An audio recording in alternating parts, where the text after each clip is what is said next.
হ্যাঁ বন্ধু নমস্কার। নমস্কার। আপনি ভালো আছেন? হ্যাঁ ভালো আছি। তা আপনার কয়েকটা প্রশ্ন করতে চাই। বলেন। আপনার যে পেশা, আপনাদের শৈশবকাল থেকে আপনার কি এটা বাস্তবায়িত, আপনার কোনো স্বপ্ন ছিল আপনি যে কাজে কাজ করতেছেন? হ্যাঁ স্বপ্ন ছিল। যেমন স্বপ্ন ছিল যে এই কাজ করবো, আমি নিজে মহাজন হব। হ্যাঁ আজকে মহাজন হচ্ছি। আজকে লোক দিচ্ছি। আমার ব্যবসা বাণিজ্য ভালো চলছে, দিনকাল ভালো চলছে। হ্যাঁ নিজে স্বয়ং সম্পূর্ণ ভগবানের সাথে আমি 100% হয়ে গেছি। হ্যাঁ তো এটাকে আপনি এই কি কাজে আমি পেশা প্রাধান্য দেই। এই কাজকে আমি ভালোবাসি। মনোযোগ দিয়ে এই কাজে না হোক আমার 2-3টা লেবার সবসময় থাকে। হ্যাঁ এই কাজ দিয়ে আমি আমার সংসার ফ্যামিলি খুব সুন্দরভাবে জীবিকা নির্বাহ করতেছি। আপনার এটা কি এটা হচ্ছে এটা তো আমি দরজা বানাইতেছি।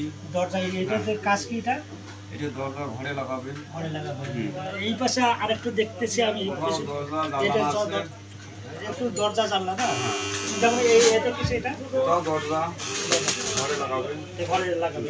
আপনার দর্শক আপনারা দেখতেছেন তিনি তার সাফল্য, শৈশবকাল তার ছিল খুব একটা কষ্টের জীবন। আসলে কষ্ট করলে সফলতা পাওয়া যায়, সেটা তার আমার মুখ থেকে আমরা শুনতে পারলাম। তাই আমরা সকলে পরিশ্রম করব। সফলতা দেওয়ার মালিক একজন রয়েছেন, স্রষ্টা। স্রষ্টার উপর ভরসা রাখবেন, কর্ম করে যাবেন, সফলতা তিনি দিয়ে দেবেন। তিনি আজকে যে এত বড় একটা মহাজন ছেলে, তিনি একজন কর্ম ছিল, একজনকার ঘরে কাজ করতেন, তাই না? তার আপনার যে গুরুর নাম কি? গুরুর নাম তো আমার অনেক বিভিন্ন জায়গায় আমি কাজ করছি।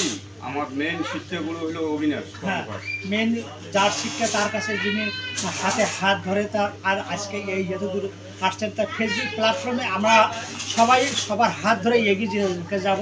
কিন্তু হিংসা নয়, সবাইকে আমরা ভালোবাসা দিয়ে সবাইকে সবার মন সফলতা অর্জন করব। কেউ নৈরাশ হবে না, কেউ হতাশাগ্রস্ত হবে না। সফলতা নিশ্চিত। আমরা পরিশ্রম করব, বেশি বেশি কাজ করে যাব।